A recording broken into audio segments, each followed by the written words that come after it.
서동주와 피정희의 복수 계획은 치밀했다. 단순한 감정적 복수가 아닌 철저한 심리전과 계획적인 함정이었다. 그리고 그 함정에 교활한 여우 염장선이 완전히 빠져들고 있었다. 염장선은 자신이 판 함정 속으로 서서히 빨려 들어가고 있다는 사실조차 인지하지 못했다. 그는 여전히 자신이 모든 것을 통제하고 있다고 믿었고, 여전히 서동주와 피정희를 조롱하며 웃고 있었다. 그러나 그의 모든 행동은 이미 서동주의 예상 범위 안에 있었다. 첫 번째 단계는 염장선의 약점을 파악하는 것이었다. 그는 강한 척했지만 가장 큰 약점은 바로 권력과 돈이었다. 피정희는 염장선의 비리를 담은 서류를 확보했다. 그리고 그 서류가 공개될 위기에 처했다고 믿게 만들었다. 염장선은 당황했다. 그는 평소처럼 해결할 방법을 찾으려 했지만 이번에는 달랐다. 상황은 이미 그의 통제 밖이었다. 두 번째 단계는 그의 주변을 무너뜨리는 것이었다. 염장선에 가장 가까운 사람들은 그의 성공을 위해 이용당했던 존재들이었다. 하지만 서동주는 그들에게 다른 길을 열어주었다. 염장선의 오른팔이었던 장혁을 비롯해 그의 내부 사람들은 점점 등을 돌리기 시작했다. 특히 장혁은 염장선이 자신을 배신할 수도 있다는 불안을 느끼고 움직였다. 피정희는 그의 마음을 흔들었고 결국 그는 염장선의 뒤통수를 치기로 결정했다. 세 번째 단계는 결정적인 한방이었다. 서동주는 염장선을 완전히 궁지로 몰아넣었다.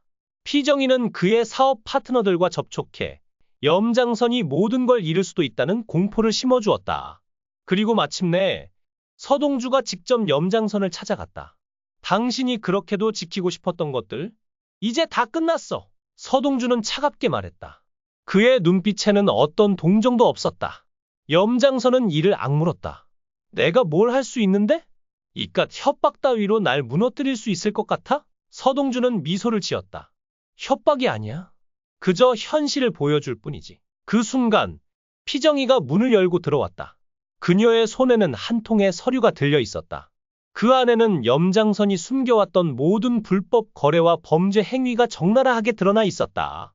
그동안 그는 법망을 피해왔지만 이제는 다를 것이었다.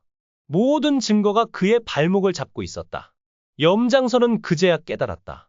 자신이 빠져나갈 구멍이 없다는 것을. 이걸 어떻게? 그는 당황하며 서류를 부여잡았다.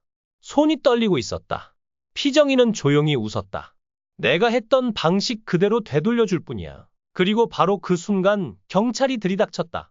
염장선은 결국 체포되었고 그의 추악한 범죄들은 세상에 드러났다. 서동주와 피정희의 복수는 완벽하게 성공했다. 하지만 이건 끝이 아니었다. 서동주는 여전히 차분한 표정으로 염장선을 바라보았다. 이제 시작일 뿐이야. 내가 무너지는 걸 끝까지 지켜볼 거야. 염장선의 얼굴이 창백해졌다. 그는 자신이 감당할 수 없는 무언가가 시작되고 있음을 직감했다. 그리고 그것은 단순한 법적 처벌이 아니라 그가 가장 두려워했던 것, 완전한 파멸이었다. 차 회장이 처음 서동주를 만났을 때 남들이 부도덕하다고 폄하할 알달걀을 먹는 모습을 보고 기뻤다. 그 장면의 의미를 생각해보니 서동주가 차가문의 혈통이라는 신호였을 것이다. 공비서가 성이라는 이름을 듣고 의식을 잃은 후 다시 서동주를 만났을 때 공비서는 일부러 서동주를 성이라고 불렀다. 그때 서동주는 앞으로는 동주라고 부르겠다 고 말했다. 그 후 둘만 있을 때 서동주는 계속해서 서동주에게 성이라는 이름에 놀랐어? 라고 물었다. 그때 그의 표정은 어린 소년의 기억을 떠올리게 했다.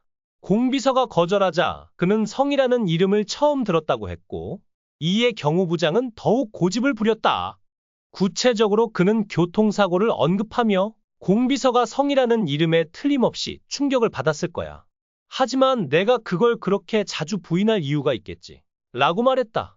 이때 공비서가 누워있는 장면에서 그의 앞에 있는 여자의 사진틀은 공비서 자신의 어두운 과거를 상징하는 듯 보였다.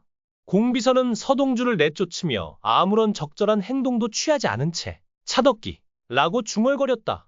하지만 그때 그녀를 터키아이 라고 부르는 장면이 너무나 흥미로웠다. 서동주의 존재를 알게 된 공비서는 차덕기를 걱정하는 듯 보였고 그의 목소리는 자식을 걱정하는 어머니의 목소리처럼 들렸다. 하지만 서동주와 차덕기는 서로에게 헌신적인 사이였기 때문에 차덕기가 서가의 혈통이 아니라고 믿었다.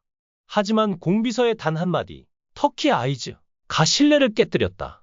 한국 드라마에서 이복 형제가 로맨틱한 관계에 연루되는 경우는 없을 거라고 생각했다. 결국 서동주는 차씨 가문의 혈통이 아니었다. 대신 차덕기가 공비서에 숨겨진 자식일 가능성이 커졌다. 공비서는 차씨의 비서로 재직하면서 임신 사실을 숨긴 듯하고 병에 걸린 차씨의 아내가 출산을 앞두고 있다는 사실도 숨긴 듯하다. 차 회장의 아내가 딸을 낳은 뒤 아이를 조작한 것이다. 결국 딸의 커리어를 돕기 위해 범죄를 저질렀다. 게다가 공비서와 차덕기의 캐릭터 소개를 살펴보면 공통된 단어가 하나 있다. 그 단어의 정의를 이해한다면 드라마가 숨긴 또 다른 줄거리를 관객에게 밝힐 수 있을지도 모른다. 우아함이라는 단어는 차덕기의 성격과 행동에서 유래된 것으로 여겨진다. 그는 항상 조용한 태도와 품위 있는 태도로 매력적인 외모를 유지하는 것으로 묘사된다. 또한 공비서는 우아함, 깊이, 일관성을 그녀의 삶으로 작별인사하는 것으로 묘사된다. 두 사람은 겉모습이 똑같아 보이며 왕족의 외모 아래의 내면의 욕망을 감추고 있다. 차덕기가 공비서가 숨긴 딸이고 차가의 혈통이 차덕기에서 유래했다면 서동주와 연함은 연인이 될 가능성이 크다. 게다가 차덕기가 공비서의 사생활을 알고 있기 때문에 그녀 역시 공비서의 딸일 가능성이 크다. 그렇다면 차덕기는 왜 공비서와 성연을 알고 있었을까? 차가의 딸인 서동주의 어머니가 아직 살아있다는 사실이 차덕기와 공비서의 불안에 기여했을 것이다.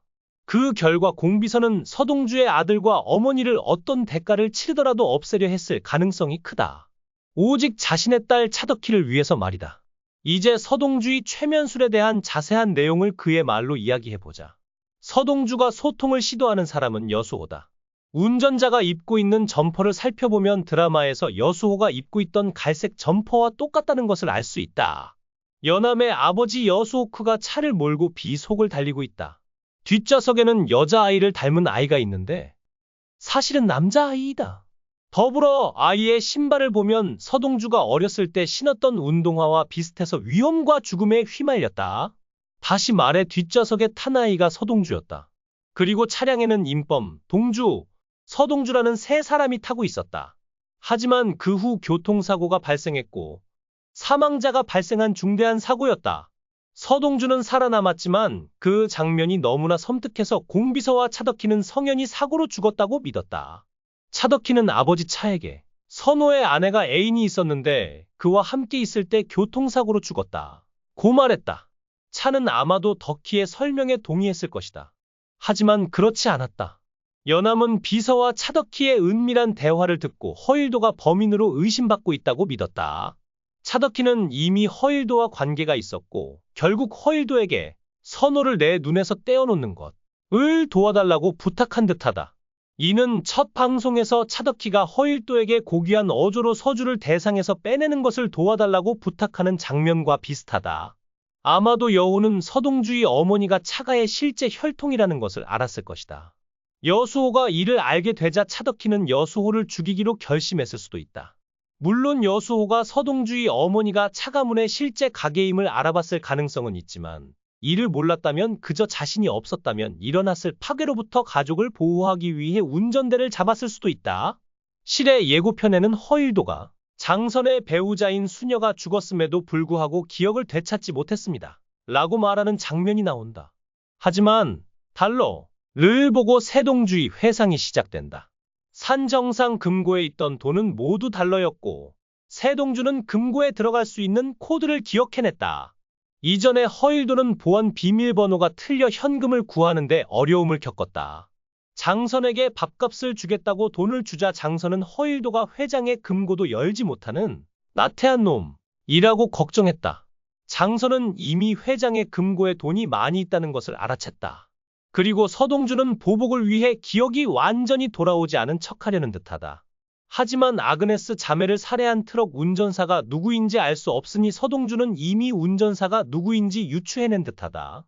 하나하나 단서를 찾으면서 허 회장의 거짓 기억이 모두 드러나고 세동주는 소환된 과거의 기억을 통해 과거의 진실을 유추해낼 것이다.